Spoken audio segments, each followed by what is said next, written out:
Hello नमस्ते। तो आज हम स्टार्ट करना चाहेंगे बेसिक ऑफ इंग्लिश, मतलब इंग्लिश का बेसिक। इंग्लिश के बेसिक में सबसे पहले हम देखेंगे इंग्लिश होता क्या है। क्या इंग्लिश लैंग्वेज है या फिर इंग्लिश साउंड है। तो सबसे पहले हम देखेंगे इंग्लिश लैंग्वेज है या साउंड है। तो इंग्लिश लैंग्वेज नहीं है, इंग्लिश क्या है, साउंड है। हम बताएंगे साउंड कैसे है। देखो, जैसे जो ब्रिटेन में जो छोटा बच्चा होता है, क्या उसको पता होता है कि इंग्लिश में ग्रामर होती है? नहीं होता है ना उसको पता। जब वो छोटा होता है, उसके माँ बाप इंग्लिश बोलते हैं तो वो भी धीरे धीरे क्या करना सीख जाता है, इंग्लिश बोलना सीख जाता है। तो वो किससे सीखता है? जो उसके पापा में जो थॉट बोलते हैं, जो विचार बोलते हैं, उनको क्या करता है, कैच करता है और धीरे धीरे बोलना स्टार्ट करता है। तो इंग्लिश लैंग्वेज नहीं है, इंग्लिश क्या है, एक साउंड है। मतलब जो साउंड मतलब क्या होता है, ध्वनि है। उसके माँ बाप ने बोला, मैसेज, कुछ भी मैसेज कन्वे किया, उसने उसको क्या कर लिया, अडॉप्ट कर लिया। फिर उसने भी मैसेज करना स्टार्ट कर दिया, कन्वे करना स्टार्ट कर दिया। इस प्रकार से इंग्लिश क्या है, तुम्हारा साउंड है। साउंड मतलब क्या है, ध्वनि। तो ध्वनि में जो सारी चीजें बोलते हैं वही सब क्या है, आपके लेटर है। क्या है, लेटर। अब ये लेटर क्या होते हैं? लेटर इसे हम हिंदी में बोलेंगे अक्षर। क्या बोलेंगे, अक्षर। और लेटर होते हैं आपके 26। 26। अब समझना, हिंदी। हिंदी में क्या होती है, वर्णमाला। हिंदी में क्या होती है, वर्णमाला। इसी प्रकार इंग्लिश में होती है अल्फाबेट। इसी वर्णमाला को हम क्या बोलते हैं, इंग्लिश में अल्फाबेट बोलेंगे। क्या बोलेंगे, अल्फाबेट्स। वर्णमाला इंग्लिश में क्या बोलेंगे, अल्फाबेट्स। उस अल्फाबेट में कितने लेटर होते हैं, 26। कितने लेटर होते हैं, 26। उन 26 लेटर को हम दो भागों में बांटते हैं।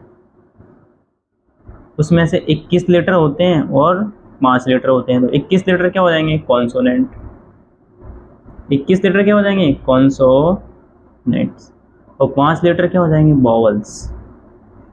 कॉन्सोनेंट मतलब क्या होता है, व्यंजन। और वॉवल्स मतलब क्या होता है, स्वर। कॉन्सोनेंट मतलब क्या हो जाएगा, वॉवल, व्यंजन। लेटर से मिलकर क्या बनता है, वर्ड। और जिसे हम हिंदी में क्या बोलते हैं, शब्द। हिंदी में क्या बोलेंगे, शब्द। और शब्द से मिलकर क्या बनता है आपका, क्लाउज। क्लाउज क्या होता है, क्लाउज होता है आपका उपवाक्य। क्लाउज क्या हो जाएगा, उपवाक्य। उपवाक्य क्या हो जाएगा, वाक्य का एक छोटा सा भाग। एक पूरा सेंटेंस ले लिया, जैसे एक पूरा सेंटेंस ले लिया हमने, उस सेंटेंस का एक छोटा सा भाग क्या कहलाएगा, आपका उपवाक्य कहलाएगा। क्या कहलाएगा, उपवाक्य। और इन सब क्लाउजों को मिलाकर बनाते हैं हम सेंटेंस। क्या बनाते हैं, सेंटेंस। ये सब क्लाउज मिलकर क्या बनते हैं, सेंटेंस। और सेंटेंस, सेंटेंस को हम बोलते हैं हिंदी में वाक्य। पूरी इंग्लिश में हम सेंटेंस के बारे में बात करेंगे, तो सेंटेंस को ढंग से पढ़ते हैं। ठीक है, सेंटेंस में हमें पढ़ना क्या है, सेंटेंस में हमें 3 चीज पढ़ना है। फर्स्ट ऑफ ऑल सब्जेक्ट पढ़ना है, सेकेंड बात वर्ब पढ़ना है, और थर्ड बात हमें पढ़ना है अदर वर्ड। तो एक एक करके हम क्लियर करेंगे। पहले पढ़ेंगे सब्जेक्ट, दूसरी बात पढ़ेंगे वर्ब, और तीसरे नंबर पढ़ेंगे हम अदर वर्ड।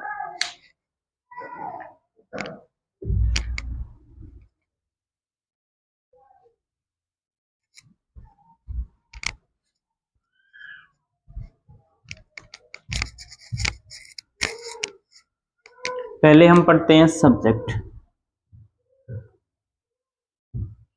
सब्जेक्ट कितने प्रकार के होते हैं, 2।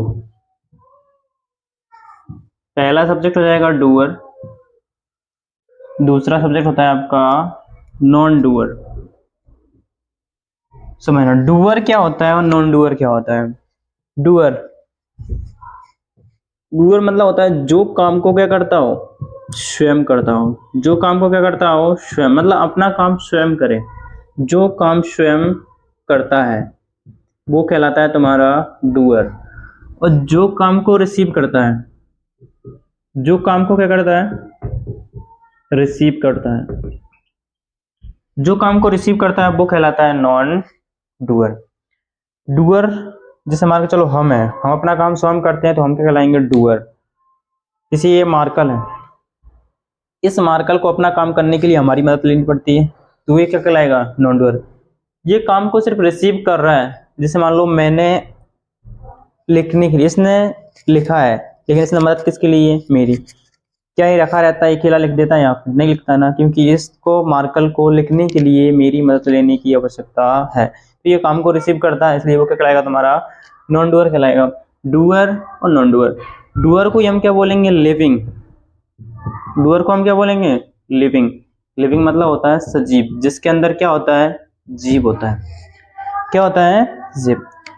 ये नॉन डूअर क्या होता है आपका, नॉन लिविंग होता है। नॉन लिविंग मतलब होता है निर्जीव, जिसके अंदर कोई भी जीव नहीं है। क्या इस मार्कर के अंदर जीव है, क्या ये चल सकता है, क्या बोल सकता है, ये खा सकता है, नहीं खा सकता ना, तो ये क्या है तुम्हारा, नॉन लिविंग है। और साथ साथ में नॉन डूअर भी है। और हम चल भी सकते हैं, बोल सकते हैं, खा पी सकते हैं, सबसे बोल सकते हैं, तो हम क्या है आपके, लिविंग है, मतलब हमारे अंदर जीव है, हम सजीव है।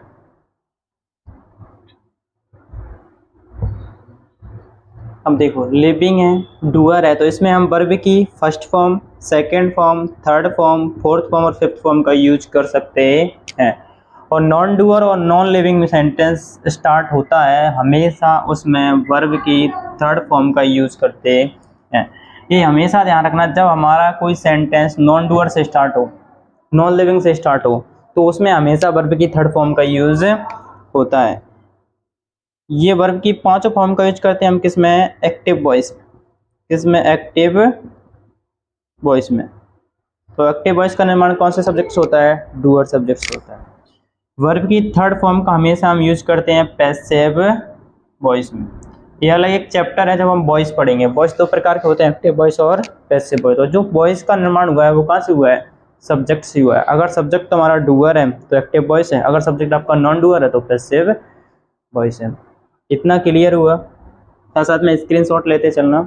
सब्जेक्ट दो प्रकार का होता है, डूअर और नॉन डूअर। डूअर होता है जो काम स्वयं करता है वो डूअर कहलाता है, जो काम को रिसीव करता है वो नॉन डूअर कहलाता है। डूअर को हम क्या बोलते हैं, लिविंग। लिविंग मतलब जो सजीव होता है, मतलब जिसके अंदर जीव होता है। नॉन डूअर कैसा होता है, नॉन लिविंग, जिसके अंदर कोई जीव नहीं होता है, मतलब वो निर्जीव होता है। उसके बाद देखो डूअर में हम वर्ब की first form, second form, third form, fourth form, fifth form का यूज कर सकते हैं, लेकिन नॉन डूअर में हमेशा वर्ब की थर्ड फॉर्म का यूज करते हैं। डूअर ये क्या होता है आपका, एक्टिव वॉइस होता है। नॉन डूअर आपका क्या होता है, पैसिव बॉय होता है। क्योंकि एक्टिव वॉइस में हम वर्ब की कोई सी फॉर्म का यूज कर सकते हैं, लेकिन पैसिव बॉय में हमेशा वर्ब की थर्ड फॉर्म का यूज होता है। क्लियर हुआ। सब्जेक्ट दो प्रकार का होता है। अब एक और ऑप्शन आता है, क्या सब्जेक्ट के स्थान पर हम किन किन चीजों का उपयोग कर सकते हैं, क्योंकि सब्जेक्ट के स्थान पर हम किन किन चीजों का उपयोग करते हैं तो वो भी देख सकते हैं। Place of subject.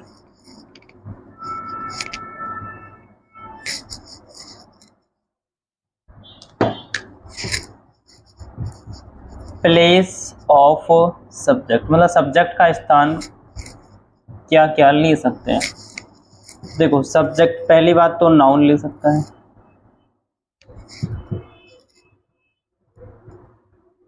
दूसरी बात प्रोनाउन ले सकते हैं, तीसरी बात नाउन इक्विवेलेंट ले सकता है।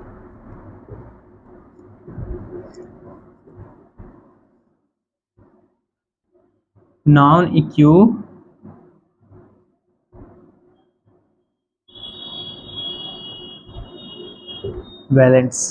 नाउन इक्विवेलेंट्स, नाउन इक्विवेलेंट्स मतलब क्या होता है, जो बिल्कुल नाउन के समान रहे।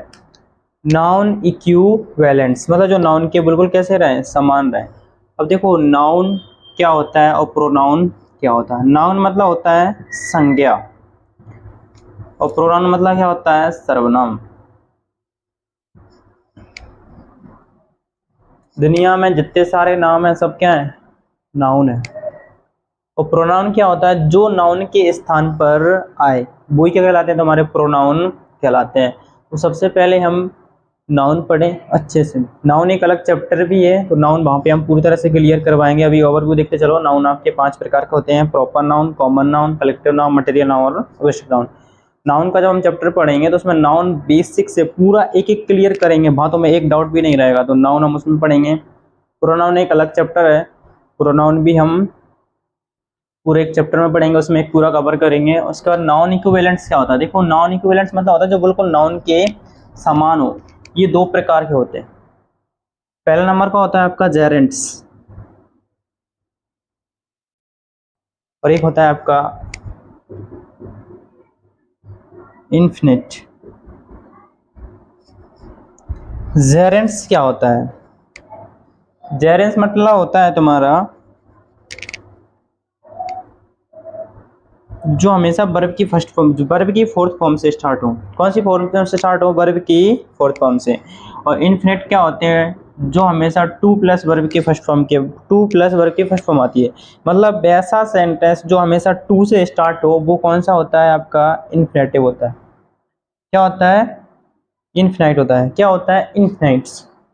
और जेरेंट्स क्या होता है? वर्ब की फोर्थ फॉर्म। अब जैसे देखो, वॉकिंग इज गुड, जैसे हमने लिखा है यहाँ पे walking is good, walking is good.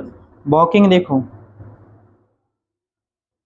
Walk मतलब होता है चलना, वॉक वर्ब की फर्स्ट फॉर्म लगी, उसमें आईएनजी लगा दी तो कौन सी फॉर्म हो गई? वर्ब की फोर्थ फॉर्म। तो जो वॉकिंग है ना, वॉकिंग, वॉकिंग यहाँ पे सब्जेक्ट की तरह कार्य कर रही है।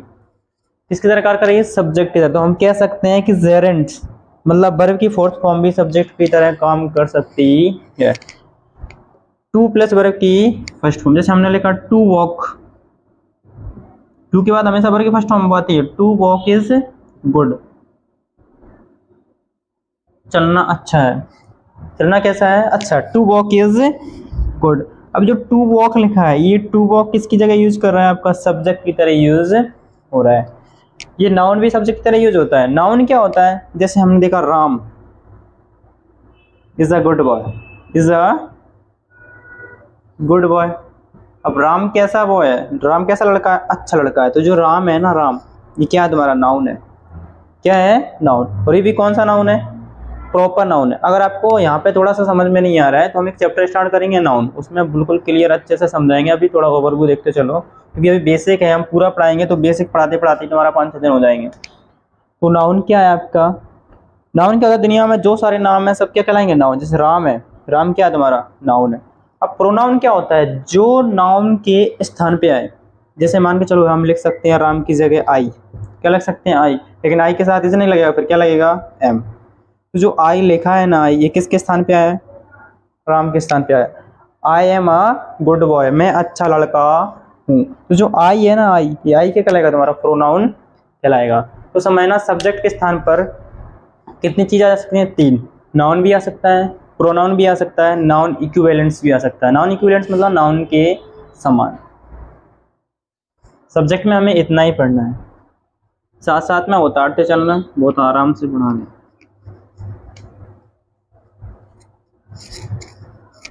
और हमें देखना है वर्ब। दूसरा चैप्टर देखा था हमने वर्ब, सब्जेक्ट के बारे में क्लियर हो गया है। अगर किसी को डाउट है तो अगली क्लास में हम क्लियर कर देंगे।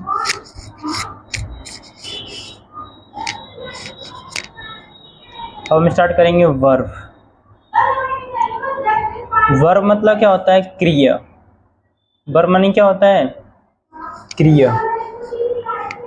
वर्ब हमेशा दो प्रकार की होती हैं। एक होती है एक्स, एक होती है बीइंग, और एक होती है डूइंग। जो बीइंग और डूइंग दोनों को देखा है वो कहलाती है तुम्हारी वर्ब। या फिर हिंदी में एक साफ्ता देखेंगे,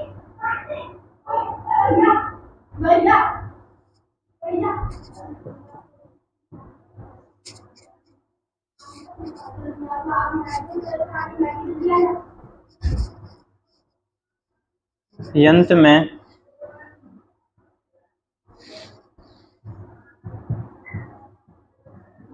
ऐसे शब्द दिखें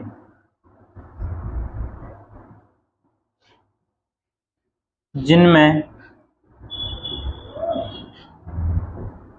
ना लगा हो या ना लगने की संभावना हो।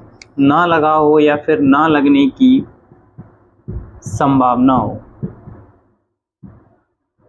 ना लगा हो या फिर ना लगने की संभावना हो, वे सब वर्ब कहलाते हैं। क्या कहलाते हैं? वर्ब। मतलब लास्ट में, सेंटेंस के लास्ट में तुम्हें एक वाक्य दे दिया, मान चलो एक वाक्य है, उस वाक्य के लास्ट में जहाँ तुम्हें ना लगने की संभावना हो या फिर ना लगा हो। जैसे मैंने देखा, मैं स्कूल जाता हूँ, मैं स्कूल जाता हूँ। अब देखो, मैं स्कूल जाता हूँ, लास्ट में शब्द लिखा है तो मैं जाता, क्या लिखा है, जाता, ले लेना अभी क्लास चल रही है। मैं स्कूल जाता हूँ, ध्यान रखना इस जाता में हम क्या लगा देंगे, ना, क्या लगा देंगे, जा। तो इसको बोल सकते हैं मैं स्कूल, मुझे स्कूल जाना है, इसको ऐसे बोल सकते हैं मुझे स्कूल जाना है, मुझे स्कूल जाना है। तो लास्ट में क्या लगा हुआ है, ना, मतलब जहाँ ना लगा हो या फिर ना लगने की संभावना हो उसे हम कहते हैं वर्ब। क्या कहते हैं, वर्ब। और वर्ब तुम्हारी दो प्रकार की होती है, कितने प्रकार की होती है, दो प्रकार।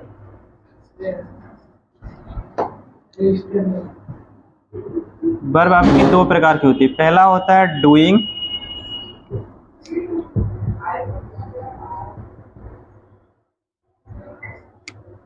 और दूसरी होती है आपकी बीइंग। जो डूइंग और बीइंग दोनों को शो करे वो कहलाती है तुम्हारी वर्ब। अब समझना, डूइंग मतलब क्या होता है, करना, डूइंग मतलब क्या होता है, करना, और बीइंग मतलब क्या होता है, होना। डूइंग मीन्स करना और बीइंग मीन्स होना। समझना, डूइंग बहुत प्रकार की वर्ब होती है, इनको हम तीन कैटेगरी में बांट के पढ़ते हैं। कितनी कैटेगरी में बांटेंगे, तीन कैटेगरी में। पहले नंबर होता है रेगुलर वर्ब,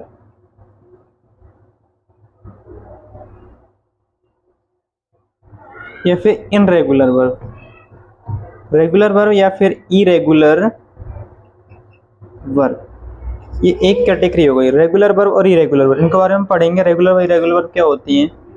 इसी को दूसरी कैटेगरी में बांट पढ़ेंगे हम फिनाइट वर्ब और इनफिनाइट वर्ब। और तीसरा जो भाग होता है उसमें बांटते हैं हम ट्रांसिटिव वर्ब और इनट्रांसिटिव वर्ब, ट्रांसिटिव वर्ब और इनट्रांसिटिव वर्ब। ये होता है डूइंग। डूइंग बहुत प्रकार की वर्ब होती है, सिर्फ उनको हम कैटेगरी में बांटते हैं कि रेगुलर वर्ब और इरेगुलर वर्ब क्या होती है, फिनाइट वर्ब और इनफिनाइट वर्ब क्या होती है, ट्रांसिटिव वर्ब और इनट्रांसिटिव वर्ब क्या होती है। इनको पढ़ेंगे बाद में, पहले हम देखते हैं बीइंग। जो बीइंग वर्ब होती हैं वो होती है तुम्हारी 24 प्रकार की। कितने प्रकार की होती हैं, 24। ध्यान रखना, इस डूइंग वर्ब को ही हम बोलते हैं मेन वर्ब। क्या बोलते हैं, मेन वर्ब। मेन वर्ब मतलब होता है मुख्य क्रिया। इस डूइंग को हम क्या बोलेंगे, मेन वर्ब। मेन वर्ब मतलब क्या होता है आपका, मुख्य क्रिया। क्या होता है, मुख्य क्रिया। बीइंग मतलब होता है होना, इसी को हम बोलते हैं एक्सिलरी वर्ब। इसी को हम क्या बोलते हैं, एक्सिलरी वर्ब। एक्सिलरी वर्ब मतलब होती है सहायक क्रिया। इसी एक्सिलरी वर्ब को हम बोलते हैं हेल्पिंग वर्ब, और हेल्पिंग वर्ब मतलब होता है तुम्हारा सहायक क्रिया। एक्सिलरी वर्ब को हम तीन भागों में बांट के पढ़ते हैं। इसको हम ऊपर वाले को मिटा देते हैं, थोड़ा डायग्राम बनाएंगे ऊपर।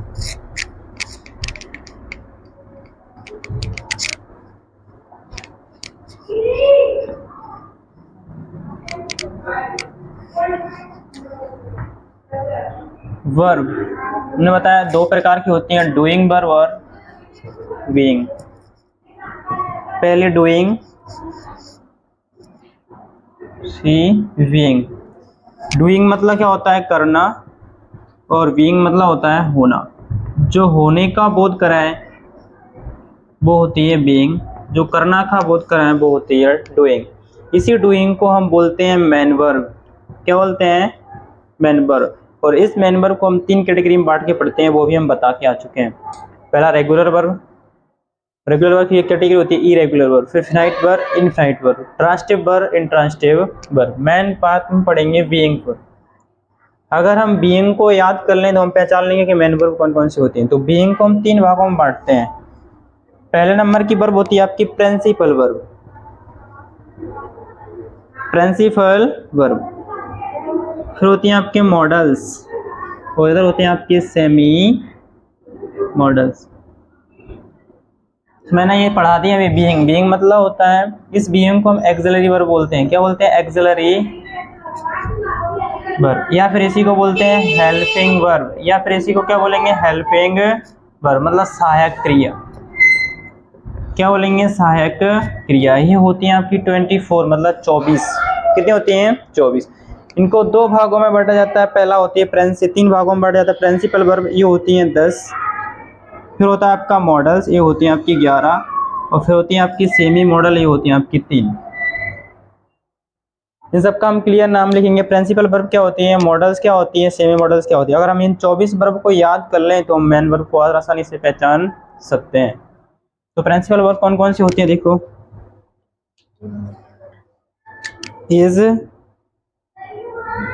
M, are, was, were, do, does, did, has, have, had. 1 2 3 4 5 6 7 8 9 10 11।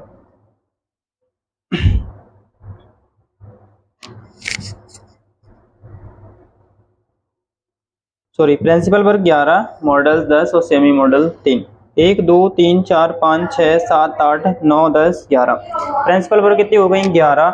Models कितने होते हैं, 10। और मॉडल्स को भी हम देखते हैं। पहला जैसे हमने देखा, will, shall, would, should, can, could, may, might, must ought to. ये सब क्या होते हैं, मॉडल्स होते हैं। Will, shall, would, should, can, could, may, might, must ought to. ये सब क्या तुम्हारे मॉडल्स। मॉडल्स कितने होते हैं, 10। और सेमी मॉडल कितने होते हैं, 3। पहला है नीड, दूसरा डेयर और तीसरा है यूज टू। सेमी मॉडल कितने होते हैं, 3। कौन कौन से, need, dare, use to. Modals कितने होते हैं, 10। Will, shall, would, should, can, could, may, might, must ought to. Principal verb कितनी होती है, 10। Is, am, are, was, were, do, does, did, has, have, had.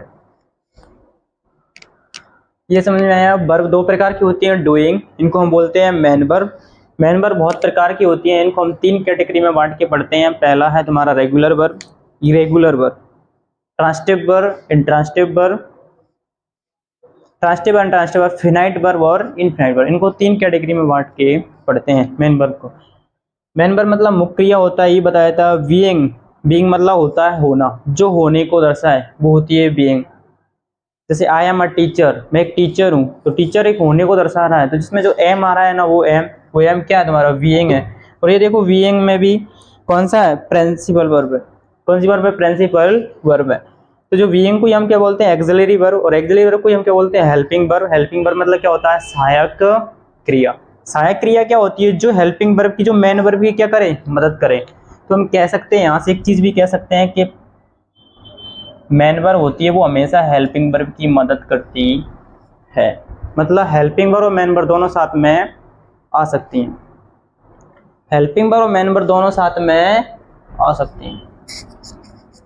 इतना समझ में आया। ये वर्ब का हमारा कॉन्सेप्ट है। वर्ब हमारी 5 प्रकार की होती है। ये डायग्राम है वर्ब का, याद रख लेना है इसको, या फिर स्क्रीनशॉट लेना। अब वर्ब हमारी 5 प्रकार की होती है, एक एक करके हम पढ़ेंगे। वर्ब की फर्स्ट फॉर्म का यूज कहाँ करते हैं, सेकंड का यूज कहाँ करते हैं, थर्ड का यूज कहाँ करते हैं, फोर्थ का यूज करते हैं, और कहाँ 5 का यूज कहाँ पे करते हैं।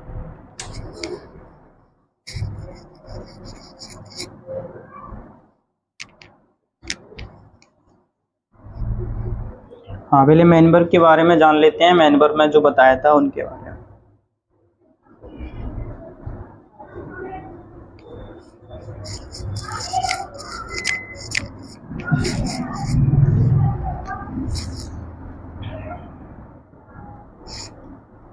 तो मेन वर्ब पहले हमने बताया था आपको रेगुलर वर्ब। क्या बताया, रेगुलर वर्ब। इसी का एक और भाग होता है इरेगुलर। अब समझते चलना रेगुलर और इरेगुलर वर्ब क्या होता है। जैसे मान के चलो वर्ब की कितनी फॉर्म होती है, 5। First form, second form, third form, fourth form, fifth. एक छोटी सी फॉर्म लेते हैं जिसको सब जानते हैं, गो। वो मतलब क्या होता है, जाना। और एक कम फॉर्म लेते हैं, कट। कट मतलब होता है काटना। अभी आपको खुद क्लियर हो जाएगा रेगुलर वर्ब क्या होती है और इरेगुलर वर्ब क्या होती है। गो मतलब होता है जाना, तो गो का फर्स्ट फॉर्म क्या हो जाएगा गो। सेकंड फॉर्म सब जानते हैं बेंट होता है, थर्ड फॉर्म गॉन होता है, फोर्थ फॉर्म इसका गोइंग हो जाता है, और इसका जो फिफ्थ फॉर्म होता है वो होता है आपका गोइस। सब जानते हैं। कट मानी क्या होता है काटना। वर्ब भी first form cut, second form भी कट और थर्ड फॉर्म भी कट, और फोर्थ फॉर्म भी इसकी कटिंग है, और फिफ्थ फॉर्म क्या है इसकी कट्स। फोर्थ फॉर्म भी क्या है इसकी कट्स। अब यहां से तो मैं एक चीज देख रहा होगा रेगुलर और इरेगुलर वर्ब। देखो इसमें तीनों वर्ब कैसी आ रही हैं सेम, फर्स्ट फॉर्म भी सेम है, सेकंड भी सेम है और थर्ड फॉर्म भी सेम है। तो जो ये वाली जो वर्ब है ना, ये वर्ब क्या कहलाएंगे तुम्हारे रेगुलर वर्ब कहलाएंगे। कौन से वर्ब कहलाएंगे रेगुलर वर्ब कहलाएंगे। First form, second form, third, fourth, fifth. इसमें देखो एक भी वर्ब तुम्हारी सेम नहीं है, सारी वर्ब कैसी हैं अलग अलग हैं, इसलिए ये कौन सी वर्ब है तुम्हारी इरेगुलर वर्ब। कौन सी वर्ब है इरेगुलर वर्ब है। ये कैसी वर्ब है तुम्हारी इरेगुलर वर्ब है। यहां तो समझ में आया, नोट करते चलना साथ साथ में। तो पहले हम वर्ग की first, second, third, fourth, fifth word पढ़ाना स्टार्ट करते हैं। रेगुलर रेगुलर कंप्लीट हो चुकी है। आगे हम जब अदर वर्ड पढ़ाएंगे उसमें आपको ट्रांसिटिव और इनट्रांसिटिव वर्ब भी बता देंगे। ट्रांसिटिव वर्ब क्या होती है जो ऑब्जेक्ट टेकन वर्ब, मतलब जो हमेशा ऑब्जेक्ट को लेती है वो ट्रांसिटिव वर्ब कहलाती है, और जो ऑब्जेक्ट को नहीं लेती है वो इनट्रांसिटिव वर्ब कहलाती है।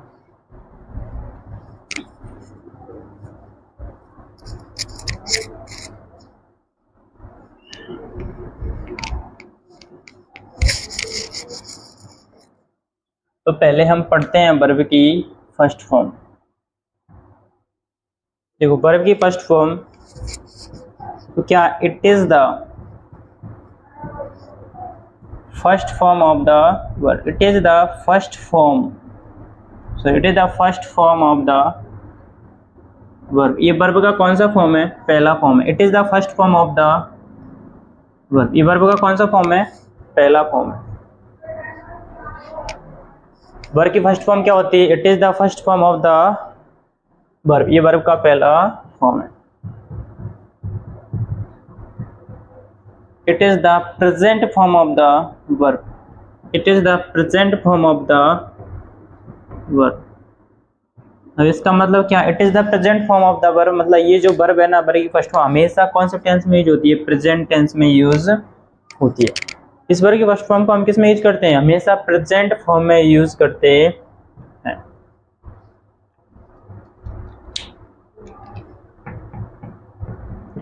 It is the plural form of the verb, it is the plural form of the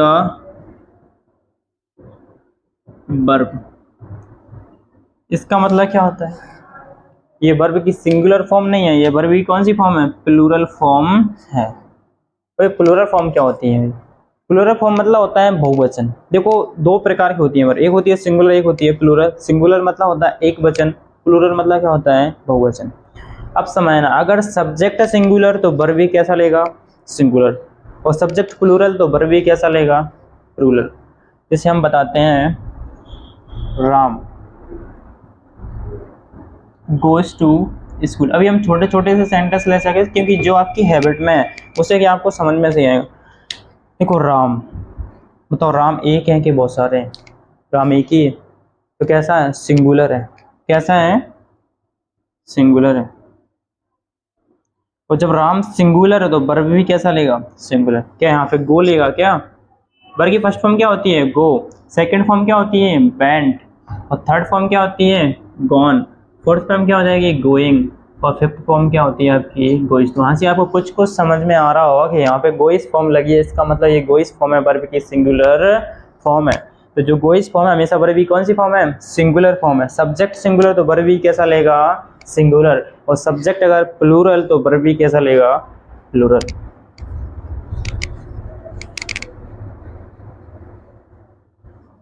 और ये बचपन से आप सारी चीज जानते होंगे कि ही सी इट नेम, ये सारे सब्जेक्ट है ना, ये सारे सब्जेक्ट होते हैं सिंगुलर। कैसे होते हैं? सिंगुलर। और वर्ब भी हमेशा कैसे लेते हैं? सिंगुलर। ये तो सबको पता होगा। ही सी इट नेम ये सब्जेक्ट होते हैं सिंगुलर और वर्ब भी कैसे लेते हैं? Singular. I we you they ये सब्जेक्ट होते हैं प्लूरल। ये सब्जेक्ट कैसे होते हैं? प्लूरल। और वर्ब हमेशा कैसे लेते हैं? प्लूरल। अब बताओ, क्या आई के साथ हम गोइस का प्रयोग करेंगे या गो का प्रयोग करेंगे? तो आई के साथ हमेशा किसका प्रयोग करेंगे? गो का प्रयोग करेंगे। तो इसका जो सेंटेंस बनेगा वो बनेगा आई गो टू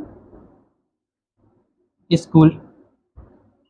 मैं स्कूल जाता हूँ। क्योंकि आई के साथ गोइस क्यों नहीं लगा? क्योंकि आई वर्ब कैसा है?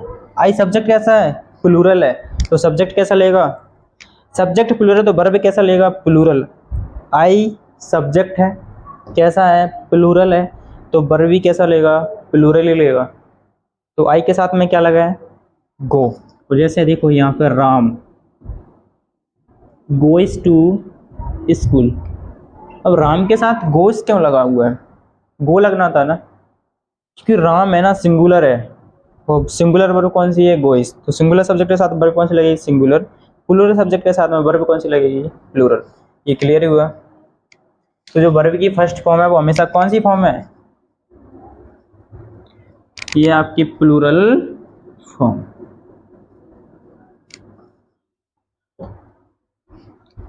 यूज, दो चीज पता होना चाहिए, इसका यूज कहाँ पे होता है? वर्ब की फर्स्ट फॉर्म का यूज होता है आपका सिंपल प्रेजेंट टेंस। कौन से टेंस में होता है? सिंपल प्रेजेंट टेंस में। हमेशा सिंपल प्रेजेंट टेंस में हम वर्ब की फर्स्ट फॉर्म का यूज करते हैं। ये जो वर्ब की फर्स्ट फॉर्म है ना, उसका यूज हम किस में करेंगे? सिंपल प्रेजेंट टेंस में। इसका स्ट्रक्चर देख लो, स्ट्रक्चर क्या होता है? शॉर्ट में लिखते चल रहे हम स्ट्रक्चर। इसका स्ट्रक्चर हो जाएगा तुम्हारा सब्जेक्ट प्लस वर्ब की first form plus other word. Example लिखना चाहे नीचे एग्जाम्पल लिख लेना। अभी बताया था नीचे आई गो टू मार्केट। इसको मार्केट नहीं बोलते हैं, मार्केट बोलते हैं, market. I go to market. तो ये सारी चीज यूज किस में होगा? वर्ब की फर्स्ट फॉर्म का यूज किस में होगा? सिंपल प्रेजेंट टेंस में। स्ट्रक्चर क्या है? सब्जेक्ट प्लस वर्ब की first form plus other word.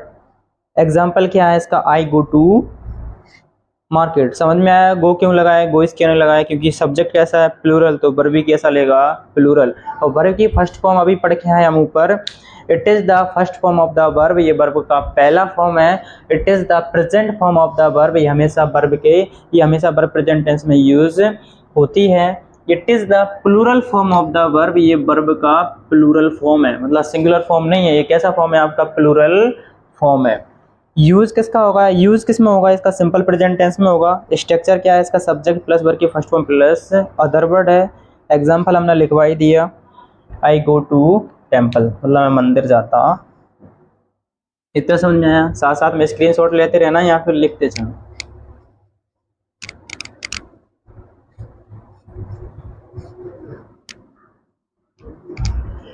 ये जो था वर्ब का फर्स्ट फॉर्म। तो हम देखेंगे वर्ब का सेकंड फॉर्म। वर्ब का सेकंड फॉर्म, ये वर्ब का सेकंड फॉर्म क्या होता है?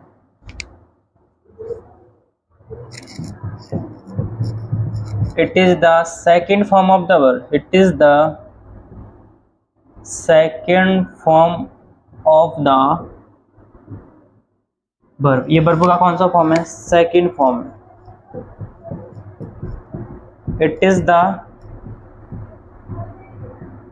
Fast form of the verb. It is the fast form of the verb. ये वर्ब का कौन सा फॉर्म है? फास्ट फॉर्म है, मतलब हमेशा कौन सा टेंस में यूज होती है? फास्ट टेंस में यूज होती है।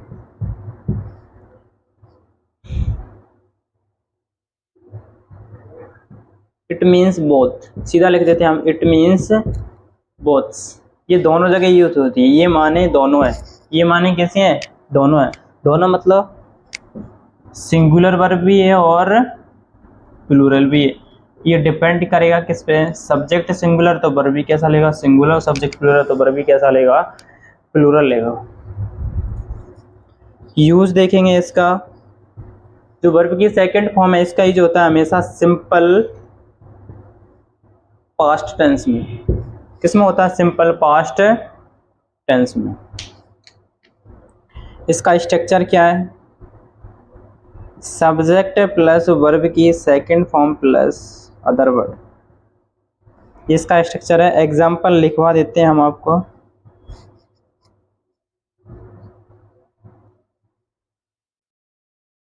वर्ब की सेकंड फॉर्म एक ही लिखवाते हैं, आई वेंट टू। वेंट, ये जो वेंट है ना, एक गो का सेकंड फॉर्म है। गो मतलब क्या होता है? जाना। गो का सेकंड फॉर्म क्या हो जाएगा? Went. I went to Delhi. I went to Delhi, मैं कहाँ जाता हूँ? दिल्ली जाता हूँ। सॉरी, मैं दिल्ली गया।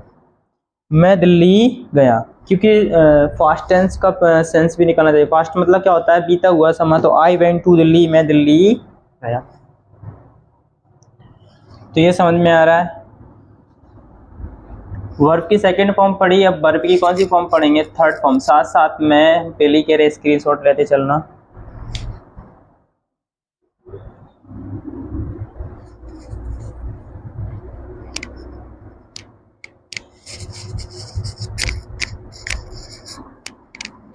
हम चाहते सीधा टेंस से भी स्टार्ट कर सकते थे, लेकिन पहले तुम्हारा जब बेस क्लियर हो जाएगा तो टेंस तो ऑटोमेटिक आने लगेंगे। वर्ब का थर्ड फॉर्म, वर्ब का third form.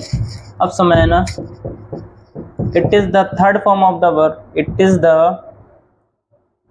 Third form of the verb. ये वर्ब का कौन सा फॉर्म है? It is the third form of the verb. ये वर्ब का तीसरा फॉर्म है। वर्ब का कौन सा फॉर्म है? ये तीसरा फॉर्म है। It is the perfect form of the verb. Perfect form of the verb. It is the perfect form of the verb. ये वर्ब का कौन सा फॉर्म है? परफेक्ट। परफेक्ट बताएंगे हम। परफेक्ट हमेशा, जो परफेक्ट फॉर्म होती है वो हमेशा दिखाती है फिनिश्ड एक्शन को। किसको दिखाएगी? फिनिश्ड एक्शन को। अब ये फिनिश्ड एक्शन क्या होता है? फिनिश्ड एक्शन मतलब होता है समाप्ति कार्य। मतलब जो कार्य बिल्कुल कैसा हो गया हो? समाप्त हो चुका। कैसा हो गया हो आपका? बिल्कुल कैसा हो गया? समाप्त हो गया। ये भी होता है it means both. It means both, ये दोनों होता है। No singular no plural.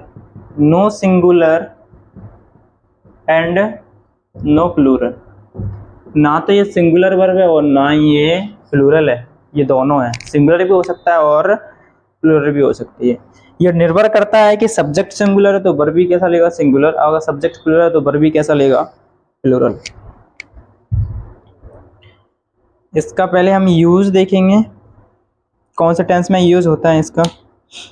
देखो, इसका तीनों टेंस में यूज होता है। परफेक्ट टेंस होते हैं, तो परफेक्ट टेंस तीनों में होते हैं। प्रेजेंट परफेक्ट, पास्ट परफेक्ट और फ्यूचर परफेक्ट। तो तीनों चीज पढ़ते चलेंगे। पहले हम देखेंगे प्रेजेंट परफेक्ट। पहले हम क्या देखेंगे? Present perfect. प्रेजेंट परफेक्ट मतलब वर्तमान में भी समय समाप्त हो सकता है। पास्ट परफेक्ट मतलब जो समय बीत चुका है उसमें भी समय समाप्त हो सकता है। फ्यूचर मतलब आने वाला समय है ना, उसमें भी समय कैसा हो सकता है? समाप्त हो सकता है, मतलब फिनिश्ड हो सकता है। तो इसका स्ट्रक्चर क्या हो जाएगा? सब्जेक्ट, स्ट्रक्चर देखते चलो sir. Subject plus subject plus has,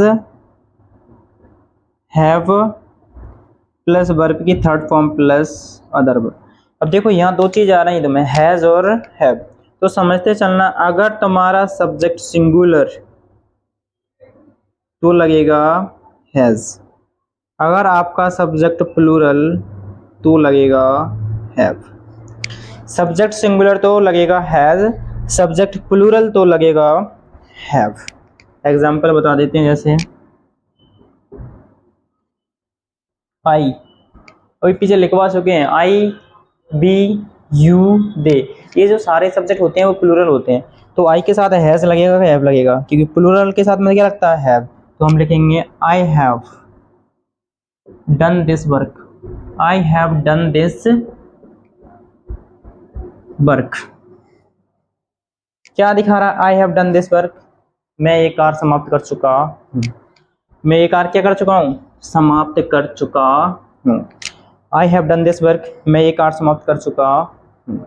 तो आई के साथ में क्या लग रहा है? हैव। क्यों लग रहा है? क्योंकि आई प्लूरल तो लगेगा हैव। अगर यहाँ पे लिखा होता he have done this work, he have done this work. अब देखते चलो,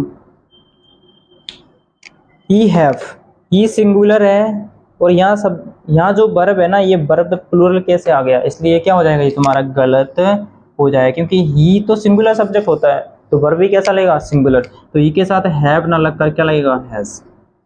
he has done this work, वह ये कार्य समाप्त कर चुका है। इतना समझ में आया? नोट करना चाहे नोट करते चलो, स्क्रीनशॉट लेना चाहे स्क्रीनशॉट लेते चलो। अभी हमारा प्रेजेंट परफेक्ट खत्म हुआ है, इसी में अब हम देखेंगे प्रेजेंट परफेक्ट खत्म हो गया, अब देखेंगे past perfect.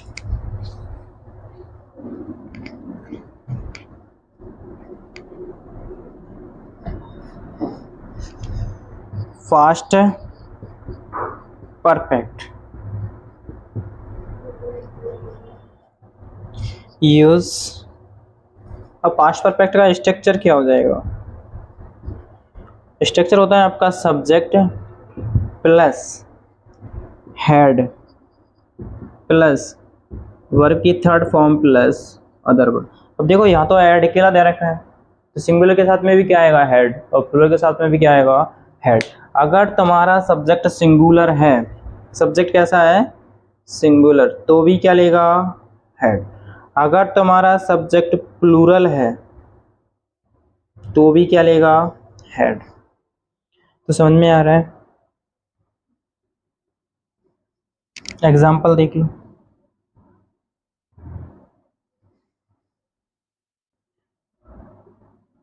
He had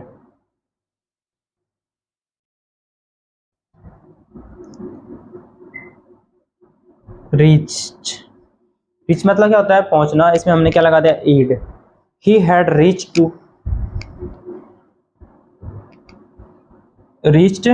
home, he had reached home। वे कहाँ पहुंच चुका था? घर पहुंच चुका था। कहाँ पहुंच चुका था? घर पहुंच चुका था। साथ साथ में लिखते चलना, he had reached home, वह घर पहुंच चुका था।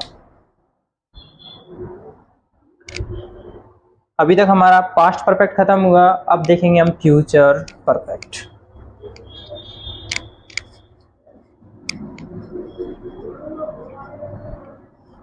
Future perfect.